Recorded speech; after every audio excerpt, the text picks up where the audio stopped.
Le damos un saludo especial a todos los hermanos que están a través del YouTube, el Facebook Live. Un saludo muy especial a todos los que están en España. Estamos llegando hasta España. Le queremos comentar como un buen testimonio hasta dónde estamos llegando.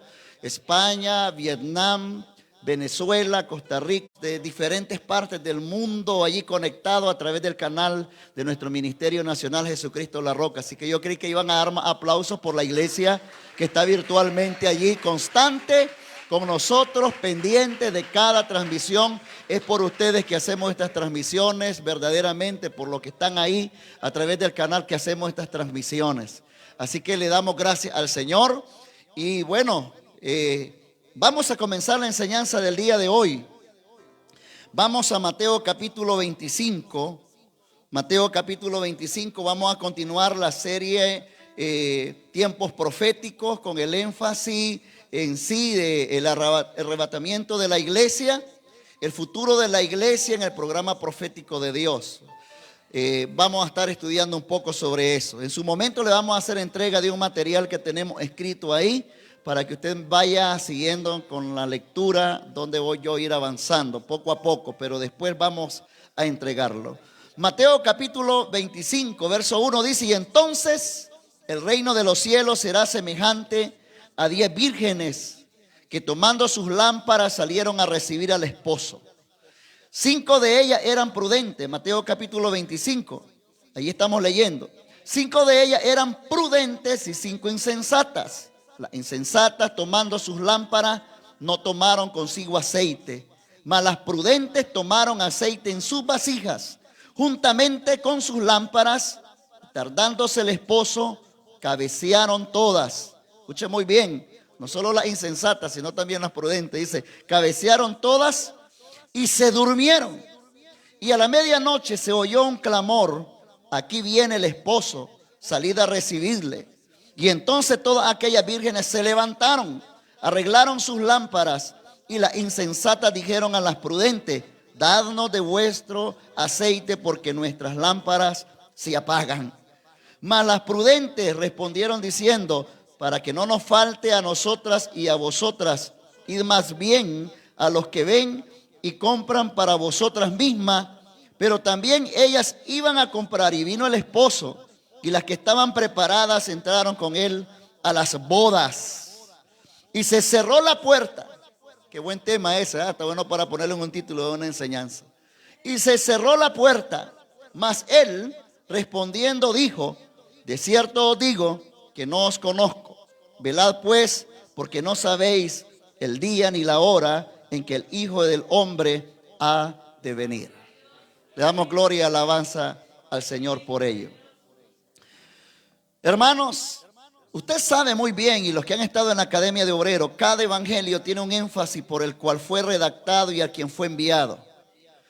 El evangelio, el que acabamos de leer, en la cita bíblica de Mateo, el ex recaudador de impuestos llamado Leví, fue escrito en arameo y después fue traducido en griego. El evangelio según San Mateo, por favor póngale atención allí, toque su Biblia, allí ese evangelio según San Mateo fue redactado y enviado, dado por Dios para los judíos especialmente. Póngale atención, póngaselo en el título de evangelio según San Mateo, póngale entre paréntesis a los judíos, para que usted vaya aprendiendo poco a poco. Cada uno de los evangelios tiene un énfasis especial. ¿Ya? También Lucas fue dado a conocer para los gentiles. Los gentiles, eso ¿verdad? Cada cosa tiene un orden. ¿Ya? La iglesia de Cristo es algo muy diferente al pueblo de Israel.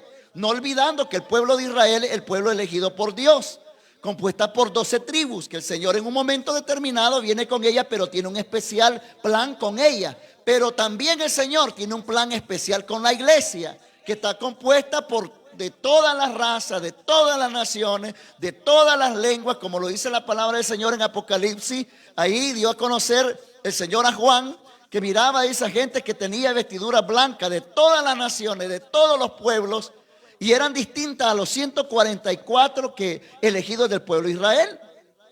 No sé si me estoy ubicando un poco. Estoy tratando de resumir algunas cosas que usted ya sabe y ha leído en las Sagradas Escrituras. Y entonces cuando leemos la parábola de las 10 vírgenes, Jesús se está refiriendo a quiénes ahí en particular. ¿A quiénes le está dando a conocer el plan profético? ¿A quiénes le está dando a conocer? Ya se los dije primeramente. ¿A quiénes? A ver, como buenos alumnos, no me decepciones. No se copie de los demás. Usted tiene que estar consciente de estar aquí, hermano. Yo espero que usted no haya venido a perder el tiempo acá. Yo espero que usted esté invirtiendo tiempo en el conocimiento y el aprendizaje de la palabra del Señor. Despiértase, toca al vecino y dile: despiértate. Dile: si hay algo que te preocupa, aprenda a dominar su alma y sus pensamientos. No deje que el alma le domine a usted. Porque el alma por lo general no le gusta la palabra. El alma lo que le gusta es pecar. Está pensando en cosas, incluso cargarse de cosas naturales. ¿Ya? Entonces, enfoquémonos un poco acá. Entonces, el Señor ahí está hablándole a sus discípulos y le está dando a conocer prácticamente los acontecimientos. ¿Por qué? Porque los mismos discípulos, si usted se fija ahí en Mateo 24, verso 3, lo leímos el domingo pasado, Jesús se refiere a ello, dice: y él estando sentado en el monte de los olivos, aquí le vi escribiendo y narrando, dice: y estando él sentado en el monte de los olivos, ¿quién? Jesús. Dice: y los discípulos se le acercaron aparte diciendo: dinos cuándo serán estas cosas y qué señal habrá de tu venida y del fin del siglo. Fíjense que ellos no le preguntaron del arrebatamiento. ¿Por qué? A ver, ¿alguien me puede responder por qué? Solo le están hablando a ellos: dinos cuándo serán estas cosas. La primera cosa que le preguntaron. La segunda: ¿qué señal habrá de tu venida? Y tercero: y del fin del siglo. ¿Por qué ellos no le preguntaron del arrebatamiento? Porque eran judíos y no habían entendido el plan de Dios, porque Dios no le había dado a conocer que él tenía otro plan, que era conformar la asamblea mesiánica, como dice en una traducción, que era componer el pueblo de Dios a través de las gentiles. Ellos hasta ese momento creían que Jesús simplemente había venido solo por ellos. Por eso es que ellos se llenaron de orgullo hasta el día de hoy, con un orgullo horrible de que ellos solo se creen los únicos sobre la faz de la tierra. Ciertamente hay que orar por Israel, ciertamente hay que orar por los hermanos que están en Gaza y Palestina, aunque muchos de ellos no son cristianos, son otras sus creencias, pero son almas que necesitan salvación del Señor, conocer al verdadero Cristo de la gloria como usted lo conoce mejor. Pero el orgullo les mata. La religión mata, hermano, la religión mata. Y entonces muchos de ellos hasta el día de hoy están cegados al evangelio y siguen esperando a Cristo cuando ya Cristo vino. Y por haber venido Cristo y haberlo ellos rechazado, y después lo vamos a ver verso por verso, por haberlo rechazado, Cristo vino y le dio un lugar especial a quienes, a los gentiles, que ahora está la iglesia compuesta por muchos de ellos. Y no dudamos que hay algunos judíos que se han convertido al verdadero cristianismo, que en el catolicismo le llaman los protestantes. Y siéntase orgulloso cuando le digan protestante, porque el término protestante comenzó con aquello de protestar contra la injusticia que la religión hacía en los tiempos de antes y sigue haciendo el día de hoy. Por eso nos llaman protestantes. No se sienta avergonzado cuando alguien le diga: ¿y tú qué eres? ¿Protestante? Dígale con todo el orgullo santo del Señor: sí lo soy. Protesto contra la injusticia, protesto contra la mentira, protesto contra todas aquellas cosas que en la palabra del Señor declaran que no está de acuerdo el Señor. Contra eso protesta. Protesto contra la brujería, la hechicería, la idolatría, que es lo mismo. Es lo mismo. Lo único que disfrazado de otra manera. Es lo mismo. Entonces, vemos ahí entonces que Mateo, estamos en capítulo 24, verso 3, ellos estaban ahí, judíos, y le estaban preguntando: y dinos, Señor. Ya me imagino ahí el cuerpo de estado de Jesucristo más los 70, ¿verdad? Sentado a la par de él, y con aquella pasión, aquella cercanía, aquel amor, aquel compañerismo. Dinos, Señor, allí en el monte de los olivos, acercándosele a él, dice: ¿cuándo serán estas cosas? ¿Qué señal habrá de tu venida? Y entonces comenzó a dar a conocer lo que ya hemos leído muchas veces. Ya no lo voy a leer el día de hoy. Entonces, vamos avanzando en el tema. Entonces, ¿cuál es el futuro de la iglesia en el programa profético de Dios? Toca al vecino, tócalo. Dile, tú eres la iglesia viviente del Cristo de la gloria. Tócalo, tócalo. Esa es una piedra viva la que estás tocando. Y si él no lo cree, a usted no le importa. Usted simplemente créalo en el nombre de Jesús. Que hoy no solo esté arrepentido ante el Señor, sino convertido al evangelio. Amén. Entonces, ¿cuál es el futuro de la iglesia en el programa profético de Dios? Mejor hablemos de eso hoy, porque eso es lo que le conviene hoy entender a la iglesia. Porque hoy en día la iglesia está, muchas iglesias, y cuando hablo de la iglesia no hablo de iglesias locales, está la iglesia en general. La iglesia está dormida, la iglesia está de vacaciones, la iglesia está entretenida, la iglesia está en todo menos enfocada. Y con eso no quiero decir de que no riamos, que no comamos, que no compartamos, que no hagamos compañerismo. Claro que sí, pero enfocados, hermanos. Enfocados en lo principal, en lo primordial, en lo que dice la palabra del Señor. Yo siempre he dicho, en guerra avisada, y usted tiene que estar atento a la palabra de Dios para que el día que Cristo venga por su iglesia, usted y yo no nos quedemos. Usted y yo ya estemos apercibidos. Usted y yo le demos el primer lugar a Dios. Usted y yo aprendamos a depender en oración del Señor, buscar en el estudio de la palabra, comer la palabra, hablar con Dios, congregarse, hacer compañerismo con sus hermanos. Porque muchas veces tenemos una cosa y no tenemos la otra. Yo no sé de cuántos de los que están aquí la tercera cosa la practican. Y cuando no lo hacen no se sienten bien. Es parte de lo que el Señor detalló en su palabra, que también es necesario hacerlo. No ser cristianos llaneros solitarios, que cada quien allá por su lado. No, yo no me meto en la iglesia porque yo quiero evitar problemas. Es necesario, dice la misma palabra del Señor, que el trigo crezca junto con la cizaña. ¿Y sabe para qué sirve la cizaña? Para que usted crezca espiritualmente y usted no sea igual a la cizaña, sino que usted crezca espiritualmente y esté preparado en el Señor. Yo antes yo decía, yo quiero una iglesia donde no haya problema, hermano. Eso es como decir, quiero vivir una vida sin problemas. ¿Hay alguien aquí que vive una vida sin problemas? Dígame cómo hace. Porque yo tengo un montón que resolver. Pero eso no me quita a mí la paz, ni la tranquilidad, ni el amor hacia Dios, ni me va a doblegar en el camino cristiano para retroceder. Al contrario, le pido a Dios fortaleza para tener un empuje más fuerte para avanzar en el reino de Dios. Porque la misma Biblia dice que el reino de los cielos, dice, ahí no entran los cobardes, los hechiceros, el borracho, el adúltero, el fornicario, el mentiroso, el ladrón. Pero también dice, y los cobardes no heredarán el reino de Dios. Y no estar en la palabra y vivir un evangelio acomodado es cobardía, hermano. Aló, se acabaron los aleluya, los gloria a Dios, los amén. Se fueron los amén. Hermano, si algo está pasando usted, a mí nadie me ha venido a decir nada de usted. Nadie me ha venido a decir nada. Yo dependo mejor de la revelación del Señor, si me la da, para decírselo a usted, que saber cosas de su vida. Por eso no practico andar de casa en casa. ¿Cómo estás? ¿Cómo te va? Y aquí y allá. Soy muy poco a eso. Si usted me quiere contar algo, es muy distinto para orar, pero no para averiguar algo suyo. Pero ¿cómo estamos? ¿Cómo estamos? Entonces, vamos al punto. El futuro de la iglesia en el programa profético de Dios. ¿Qué tiene que ver esto? En su primera venida, crucificándole, según Juan capítulo 11. Vamos a leer varias citas bíblicas, por favor, vaya siguiéndome. Según Juan capítulo 11, verso 45. Dice la palabra del Señor. Y entonces muchos de los judíos, sino también para congregar en uno a los hijos de Dios que estaban dispersos. Así que desde aquel día acordaron, ¿qué cosa? Matarle. En vez de recibirle, decidieron matarle. Jesús venía por el pueblo de Israel, pero Israel le rechazó. Ahora se da cuenta, mire a dónde va a encajar esto, ¿dónde encajamos nosotros en esto? ¿Dónde? ¿Sabe por qué yo estoy agradecido con Dios? Porque si Dios hubiera venido solo por el pueblo de Israel, nosotros los gentiles no tuviéramos parte en el reino de Dios. ¿Está aquí?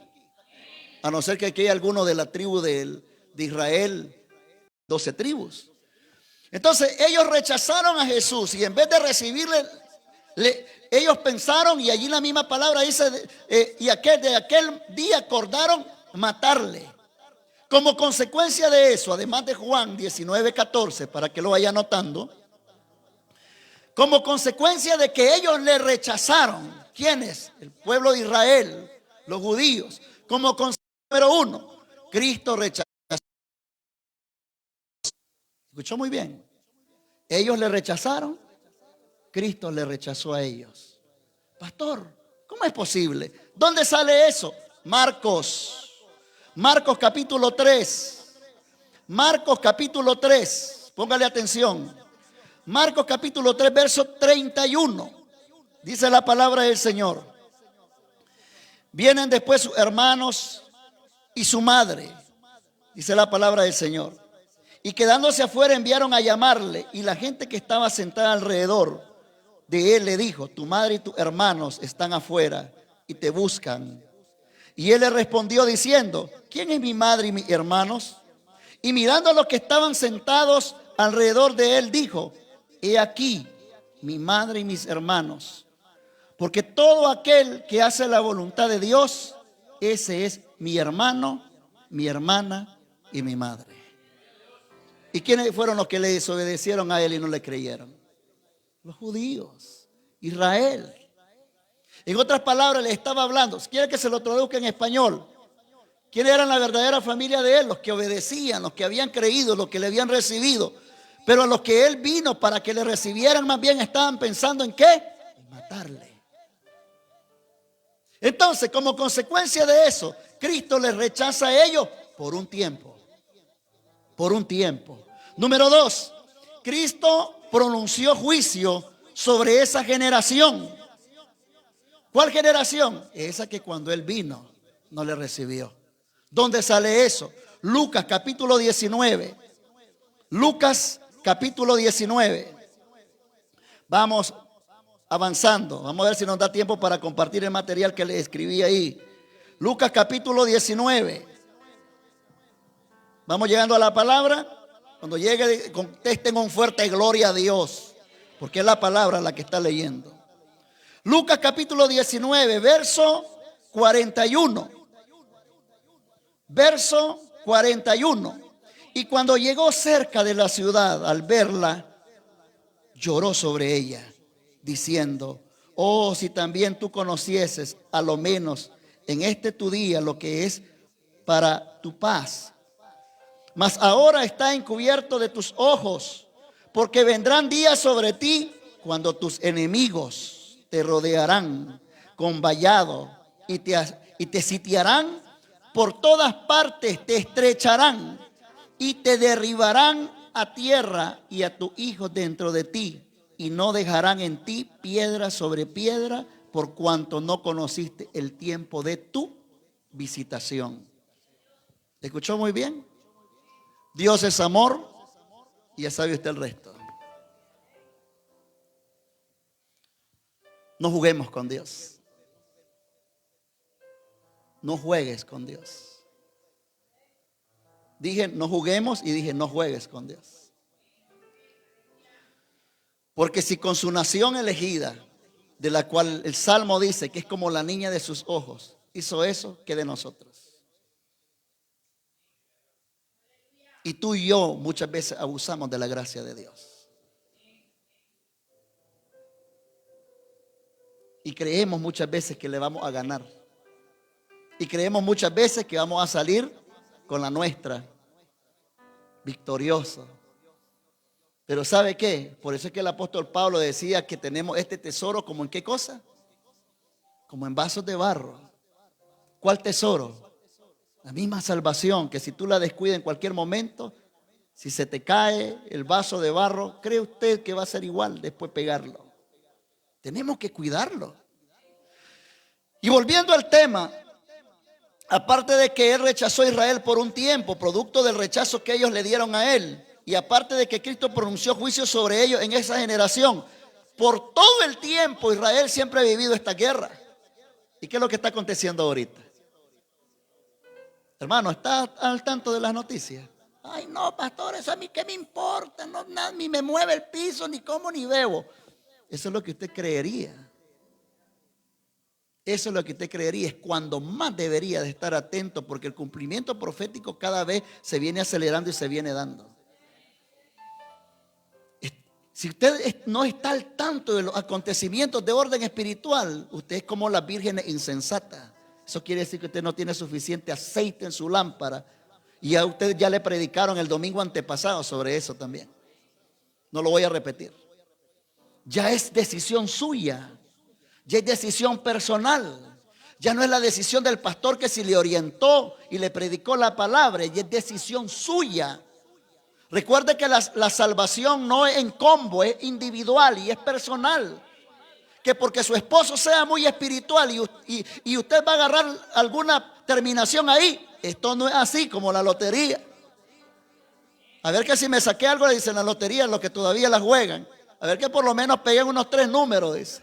No sé cuántos son, pero hay cristianos que viven así.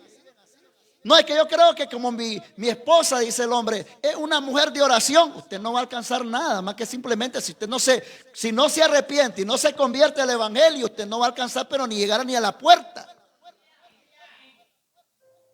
Tal vez muy religioso usted, tal vez se sabe mucho la Biblia, como nosotros que sabemos la Biblia, el logos de la palabra, pero muchos dicen en aquel tiempo, el Señor aún les dirá: apartados de mí, hacedores de maldad. Señor, en tu nombre echamos fuera demonios, sanamos a los enfermos. Sí, pero él mismo a su palabra les dio esa enseñanza a sus mismos discípulos. Tengamos mucho cuidado. Otra cosa que pasó por causa de que Cristo rechazó, o más bien ellos rechazaron a Cristo. Cristo anunció que el reino le sería temporalmente quitado a Israel, y escuche muy bien, y entregado a otro. Aquí viene lo bueno. Y voy despacio, hermano, porque voy saboreando esta enseñanza. Yo no sé si usted está tan interesado en esto, pero a mí me apasiona hablar de esto, porque estoy hablando del pasado, presente y futuro. Y me apasiona cada vez más para que vivamos una vida de santidad en el Señor. Y entonces dice, Cristo como tercera consecuencia, porque lo rechazó el pueblo de Israel, Cristo anunció que el reino que le iba a entregar a ellos le sería temporalmente quitado a Israel y entregado a otro. ¿Y sabe quién es ese otro? Según Mateo capítulo 21. Vamos mejor a leerlo antes que le diga. Mateo capítulo 21, verso 33. Mateo capítulo 21, verso 23. ¿Ya se ubicó ahí? Mateo capítulo 21, verso 23. Y dice, y cuando vino al templo, los principales, dice, sacerdotes y los ancianos del pueblo se acercaron a él mientras enseñaba y le dijeron: ¿con qué autoridad hace estas cosas? ¿Quién te dio esta autoridad?, le dijeron los fariseos a Jesús. Y respondiendo Jesús les dijo: yo también os haré una pregunta, y si me la contestan también os diré con qué autoridad hago estas cosas. Y le preguntó: ¿el bautismo de Juan de dónde era? ¿Del cielo o de los hombres? Y ellos entonces discutían entre sí diciendo: si decimos del cielo, nos dirá por qué no le creíste. Y si decimos de los hombres, tememos al pueblo, porque todos tienen a Juan por profeta. Y respondiendo a Jesús dijeron: no sabemos. Y él también les dijo: tampoco yo os digo con qué autoridad, dice la palabra del Señor, hago estas cosas. Y dice el verso 33, estamos leyendo, ¿verdad? Acá en Mateo capítulo 21, verso 33 ahora. Oíd otra parábola. Hubo un hombre, padre de familia, el cual plantó una viña. Le cercó de vallado, cavó en ella un lagar, edificó una torre, la arrendó a unos labradores y se fue lejos. Y cuando se acercó el tiempo de los frutos, envió a sus siervos, a los labradores, para que recibiesen su fruto. Mas los labradores, tomando a los siervos, a uno lo golpearon, a otro lo mataron y a otro lo apedrearon. Y envió de nuevo a otros siervos más que los primeros, e hicieron con ellos la misma manera. Finalmente les envió a su hijo, el dueño de la labranza, diciendo: tendrán respeto a mi hijo. Mas los labradores, cuando vieron al hijo, dijeron entre sí: este es el heredero, venid, matémosle y apoderémonos de su herencia. Y tomándole le echaron fuera de la viña y le mataron. Y dice el verso 40. Cuando venga pues el Señor de la viña, ¿qué hará a aquellos labradores? Y le dijeron: a los malos destruirá sin misericordia y arrendará su viña a los labradores que le paguen el fruto a su tiempo. Y dice la palabra del Señor hasta el verso siguiente, 46. Y Jesús le dijo: ¿nunca leíste en la Escritura: la piedra que desecharon los edificadores ha venido a ser la cabeza del ángulo? Y el Señor ha hecho esto, y es cosa maravillosa a nuestros ojos. Por tanto os digo que el reino de Dios será quitado de vosotros y será dado a gente que produzca los frutos de él. Y el que cayere sobre esta piedra será quebrantado, y sobre quien ella cayere le desmenuzará. Y oyendo sus parábolas, los principales sacerdotes y los fariseos entendieron que hablaba de ellos, pero al buscar cómo echarle mano temían al pueblo, porque le tenían por profeta. ¿De quién estaba hablando allí cuando le dice: le será quitado y le será dado a otro? Toca al vecino que tiene a la par y dile: a la iglesia. A la iglesia, a los gentiles, a los gentiles, a los gentiles, a los gentiles. Ese poder, esa autoridad, Cristo dice: yo se la tenía para ustedes. Vine a ustedes, pero ustedes me despreciaron. Ustedes más bien buscaron cómo matarle, y ese es el pensamiento hasta el final. Ahí llegaron. Ok, van a haber 3 consecuencias: los rechazaré. Número 1. Número 2, pronunciaré juicio sobre ustedes. Por eso es que ellos, cada vez y cuando y ahora, estos últimos tiempos, por eso es que los tiempos proféticos se están cumpliendo. Y el día que esto suceda de una manera cabal y verdadera, completamente, como lo que está sucediendo ahorita. Y no es hablar de política, estamos hablando de un conocimiento de orden espiritual que muchos otros tergiversan y no van a la palabra, y están ganando like y un montón de cosas, pero no van a la palabra. Y muchos que porque tienen comezón de oír no van a la Biblia y se quedan más fácil con el teléfono. No digo que no vaya ahí, vaya, pero vaya con la Biblia. Y entonces ahí cuando Jesús dijo: ok, está bien, me rechazaron, yo los rechazo a ustedes como nación. Ok, ustedes quisieron, me rechazaron, también pronuncio juicio contra ustedes. Los van a rodear sus enemigos, van a sentir que ya no van a poder nada más que hacer. Y es lo que ha estado sucediendo. Miren que ahí estado todos esos grupos, que no voy a decir nombres, no va a ser que me corten ahí la transmisión, pero todos esos grupos de los cuales ustedes han escuchado. Una nación por un lado, el otro por el otro le anda ganas. Y andan que están desde hace muchos siglos, le han tenido ganas a esta nación. Lo expulsaron, lo sacaron de su tierra. Por el mismo pecado de ellos, fueron esparcidos. Eso ya estaba escrito en el libro de Isaías. Vaya la palabra, hermano, mire cómo Dios trata con sus mismos hijos. Hay momentos de amor, pero hay momentos de disciplina.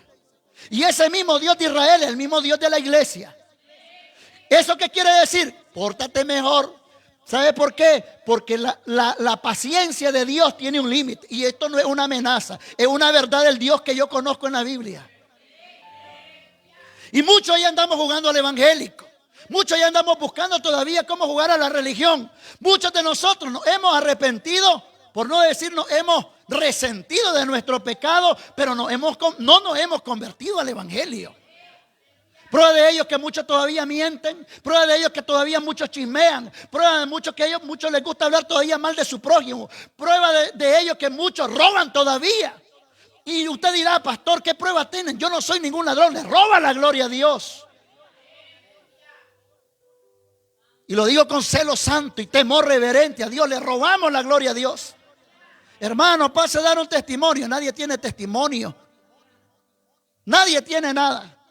Es que ya se le hizo tan común ver la gloria de Dios en su vida que usted no da testimonio. Es tan común que usted vea que hay comida y bebida en su mesa, que la bendición de Dios llega ahí, que ya se le hizo común, que ni siquiera da gracias a Dios. Es tan común que usted viva sano, es tan común que usted viva en protección, que ya ni da testimonio de eso, cuando deberíamos de darle testimonio al Señor, de sus maravillas. Recuerdo que una vez en una noticia salió y era verdadera. Un hombre que se murió con un trago de saliva. Con su misma saliva se ahogó. Usted dirá, ya sería el colmo. Pues que yo le pongo esto de ejemplo porque, hermano, nadie tiene comprada la vida. Hay muchos que esperan morir de otra forma, pero ese se murió de una manera, diríamos, tan inusual. ¿Sabe? Y donde esté sentado, ¿qué le da seguridad a usted que se vaya a morir ahorita? No se me muera aquí porque yo no quiero verla. ¿Qué seguridad le da? Digamos, veníamos del hospital ya hace años con mi hijo varón y veníamos en el vehículo y allá por un lugar en particular de la Gildan hacia arribita, ustedes conocerán, hermano, venía delante un taxi. Después del taxi venía yo manejando. Pasó el taxi y en lo que yo voy pasando, hermano, si yo no, vea, el tiempo de Dios es tan perfecto como Dios te guarda. Ni le aceleré, es más, ni yo no sabía tampoco. Si he sabido, mejor me hubiera detenido, no hubiera venido por ahí. Pero ni aceleré ni dejé de acelerar, sino que venía a mi ritmo, como yo manejo. Cuando yo escucho un ruido en la parte de atrás, donde yo acababa de pasar, ¿saben qué pasó? Una enorme rama se desgajó sobre toda la carretera. Y yo vuelvo a ver por el retrovisor de semejante golpe que se escuchó y volví a ver y detuve la velocidad un poco. Era una enorme rama que había caído, pero grandísima. Y cuando vuelvo a ver, le digo a los que vienen conmigo, ¿se dieron cuenta de lo que acaba de pasar? Hermano, sentí como que, o sea, quedé en shock, como dicen. ¿Por qué? Porque dije yo, un poquito menos me cae encima. Y se me ha caído encima, hubiera desbaratado el carro con lo que veníamos adentro. No era una ramita cualquiera. Hermano, vemos tan común las cosas que pasan en nuestra vida. ¿Por qué le cuento esto? A mí me ha pasado cosas. Y estoy más que seguro que a usted también le ha pasado cosas que muchas veces de las cuales Dios nos ha librado, como ha librado a la nación de Israel también, y no hemos dado gracias al Señor. Eso significa cuando usted no le da gracias a Dios, usted es un mal agradecido, hermano. ¿Cómo le puedo llamar? ¿Cómo le puedo llamar? A ver, búscame otra palabra más suave. ¿Usted cree que usted es eterno en el trabajo donde está? Pero por la gracia de Dios está ahí. Por la gracia de Dios usted está ahí. No, si usted me conociera que soy el mejor trabajador, hermano, yo he conocido testimonios de gente que son hasta los mejores trabajadores y de repente como que se les cierran las puertas y se quedan hasta asombrados. ¿Por qué? Y entonces, ¿qué pasó? Entonces, si Dios, siendo Dios, no ha tenido o no tuvo misericordia con el pueblo de Israel siendo sus hijos, tampoco no la va a tener con nosotros porque Él es Dios. Y Él es Padre, es misericordioso para ti, pero también es un Dios formador de carácter en la vida de cada uno de nosotros. ¿Sabe que lo único que va a entrar al reino de Dios junto con nosotros el día que lleguemos allá? Primeramente Dios. ¿Cuándo dicen amén? Ahí sí aprenda a decir amén, hermano. ¿Sabe qué es lo que va a entrar allá al reino? No va a entrar la chequera, no va a entrar el título religioso, no va a entrar nada de eso. ¿Sabe qué es lo único que va a entrar con nosotros? La formación del carácter que tuvimos aquí en la tierra, de ser hombres de justicia, hombres de verdad. Y en el caso de las mujeres, ser mujeres justas, mujeres de verdad, mujeres temerosas de Dios, la santidad de Dios, todo eso tiene que ver con carácter. Eso es lo que va a entrar al reino de Dios. Pero para ello nosotros tenemos que ir al manual de vida como estamos yendo ahora. Pero ¿sabe? Hay mucha gente que escuchar la palabra le da pereza, le da sueño. Lo mismo espíritu que a veces anda dentro, hermano, usted tiene o que anda dentro o que lo están influenciando a ellos, porque hay dos cosas, o están poseídos o están influenciados. Lo hace, hermano, sentirse incómodo. Ay, siento calor. Ay, ya me voy. Ya está aburrido este culto. Yo creí que iba a hablar de otra cosa el pastor, estar hablando de esos temas aburridos. Ya me lo sé, que va a saber nada si supiera y estuviera sentado aprendiendo más. Me duele la cabeza, siento que me voy a desmayar, tengo hambre, tengo de todo le da, hermano. Tenga mucho cuidado. Dile al vecino que tiene a la par, ten mucho cuidado. Entonces, el punto 13 había dicho que como respuesta a esto de que el pueblo de Israel lo rechazó, Él anunció que su reino le sería temporalmente quitado a Israel y entregado a otro, que es la iglesia. especialmente en el verso 43 que leímos. La Escritura enseña que la iglesia de Israel, ahí vamos al tema, son entidades separadas, empleadas por Dios para propósitos similares, pero durante diferentes tiempos. No obstante, muchos estudiosos en la materia intentan equiparar y hacernos creer que Israel, junto con la iglesia, al menos dicen que la iglesia es el Israel espiritual. Hasta cierto punto tienen razón, porque dice que hemos sido injertados en la rama del olivo. Pero Israel es Israel en el programa profético, y la iglesia es la iglesia. ¿Escuchó muy bien? A Israel le fue dada la ley, a nosotros nos fue dada la gracia. ¿Escuchó bien? Si usted es israelita, cumpla toda la ley. Cúmplala. De los judíos, lo único que la pudo cumplir fue Jesucristo. A Israel le fue dado los 10 mandamientos. A la iglesia del Señor le fueron dados el mandamiento, 2 grandes mandamientos: amar al Señor tu Dios con toda tu mente, con toda tu alma, todo tu espíritu, y amarás a tu prójimo. Esos son los 2 grandes mandamientos para la iglesia. Y usted dirá, uy, qué fácil, ¿sí? Pero si usted ama a Dios, ahí está resumido todo. Si tú amas a Dios, no robarás. Si tú amas a Dios, no mentirás. Si tú amas a Dios, será un ejemplo de testimonio de buen ciudadano. Si tú amas a Dios, será un buen padre. Si tú amas a Dios, será una buena madre. Si tú amas a Dios, te esforzarás por ser un buen cristiano. Si tú amas a Dios, a ver, ayúdenme, pagarás tus impuestos. Si tú amas a Dios, te congregarás. Si tú amas a Dios, buscarás los secretos de Dios en su palabra. Si tú amas a Dios, tu pasión es orar. Si tú amas a Dios, serás parte de una iglesia local y no serás un cristiano llanero solitario. Si tú amas a Dios, dejarás las justificaciones. Si tú amas a Dios, dejarás el pecado por el amor de Dios. El pecado no tiene más fuerza que el amor que tú tendrías por Cristo Jesús. Amén. Ese es como que alguien diga, amo a mi hijo, pero no se lo demuestra. Si tú amas a Dios, también viene la parte más dura y la segunda del mandamiento: amarás a tu prójimo como te amas a ti mismo. Y la gran pregunta es, queda viendo el que tiene a la par tuya. ¿Crees que lo soportes? ¿Crees que lo ames? Quédalo viéndolo. ¿Será que seas capaz de soportar ese que está a la par tuya? ¿Crees que eres capaz de perdonarlo si te hizo algo?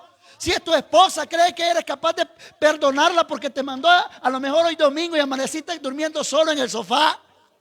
¿Crees que a lo mejor sigas amándola porque no te dio de cenar ayer? ¿Crees que la sigas amando al esposo porque te trató mal? Es ingrato que te prometió amarte, te bajó la luna, el sol y la estrella cuando andaban de enamorados, y ahora que están allí ya, como dicen en buen nicaragüense, amarrados y bien enyugados, no quiere saber nada de ti. ¿Lo seguirás perdonando? ¿Lo seguirás amando? ¿Escuchó muy bien cuál es la diferencia? Hay una gran diferencia, iglesia. Toca al vecino y dile, tú eres la iglesia del Dios viviente. Tú eres la iglesia viva. Tú eres una piedra viva. Dile al vecino que tiene a la par tuya.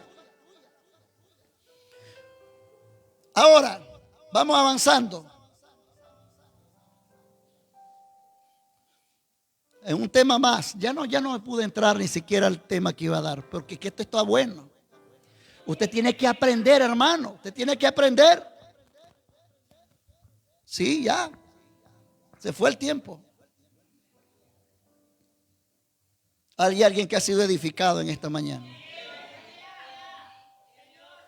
Vamos con esto. En todo el Nuevo Testamento, la Escritura mantiene la distinción entre la iglesia e Israel. ¿Dónde sale eso, pastor? 1 Corintios capítulo 10. Vuelvo y repito. En todo el Nuevo Testamento la Escritura mantiene la distinción entre la iglesia e Israel. 1 Corintios capítulo 10, verso 32. Dice el 31, si pues coméis o bebéis o hacéis otra cosa, hacedlo todo para la gloria de Dios. No se hay tropiezo ni a judíos, ni a gentiles. Y después dice, ni la iglesia de Dios. ¿Por qué hace distinción de tres personas? Primero habla de qué cosa, de judíos. Después habla de los gentiles. Y después habla de un cuerpo que es la iglesia de Dios. Y dice el otro verso, como también yo en otras cosas, como también yo en todas las cosas agrado a todos, no procurando mi propio beneficio, sino el de muchos, para que sean salvos. Eso indica que aun cuando el propósito final, tanto de los cristianos judíos como de los cristianos no judíos, es adorar y amar a Dios para siempre, según Apocalipsis capítulo 22. Vamos leyendo los últimos textos bíblicos. Apocalipsis capítulo 22. Vamos corriendo, ya vamos a los últimos versos. Vamos a continuar después. Verso 1. Y dice la palabra, y después me mostró un río limpio de agua de vida resplandeciente, como cristal que salía del trono de Dios y del Cordero, en medio de la calle de la ciudad.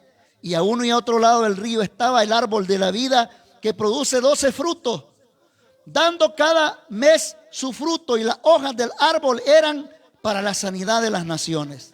Y no habrá más maldición, y el trono de Dios y del Cordero estará en ella, y sus siervos le servirán, y verán su rostro, y su nombre estará en su frente. No habrá allí más noche, y no tienen necesidad de luz de lámpara ni de luz de sol, porque Dios el Señor lo iluminará, y reinarán por los siglos de los siglos. Amén. Entonces, ¿qué podemos decir? Aún cuando el propósito final, tanto de los cristianos judíos como de los cristianos no judíos, adorar y amar a Dios para siempre, ambos grupos juegan diferentes papeles funcionales en el programa profético de Dios. Israel es el instrumento escogido por Dios, a través del cual Él trajo al Mesías al mundo para llevar a cabo su plan de redención. Pero la iglesia, escuche bien, es el instrumento escogido por Dios para proclamar el evangelio tanto a los judíos como a gentiles durante el período comprendido entre la ascensión y la segunda venida de Cristo. No sé si me di a entender. Viene a los hijos, a su pueblo, le rechazan. Él viene y hace tres cosas. Al hacer esas tres cosas, les da a conocer dos puntos de vista más que ya lo abordamos. Produce o pronuncia un juicio sobre esa generación y le anuncia que el reino sería temporalmente quitado a ellos y dado a otros, que es la iglesia. Y entonces, mientras todos los acontecimientos proféticos se dan, la iglesia de Cristo, compuesta por gentiles y aquellos judíos convertidos al cristianismo, les queda el gran privilegio y la gran responsabilidad de ser el instrumento escogido por Dios, a través por el cual se proclame la palabra del Señor a todo el mundo mientras se da el cumplimiento profético. La gran pregunta es, ¿lo está haciendo la iglesia? No me responda amén, ni gloria a Dios, ni aleluya. Es como que si tú fueras al trabajo, pero había uno mejor que tú. Y alguien dijo, doy el todo por el todo y barajo todos mis bienes, que aquel que yo contraté, el mejor allá viene. Y aquel es bueno, aquel es todo, pero orgulloso. A la hora de llegar, llega al trabajo y él se porta como le da la regalada gana. Típico de los buenos trabajadores. Que hay buenos trabajadores que se llenan de orgullo. No, yo soy el men aquí, yo soy allá. El jefe no me corre, ya me dio confianza. Y comienzan a hacer cosas indebidas. No debería ser así. Así fue Israel. Nosotros somos el pueblo escogido de Dios. El Señor nos ha dado la revelación y todo aquello, y se llenó de orgullo su corazón.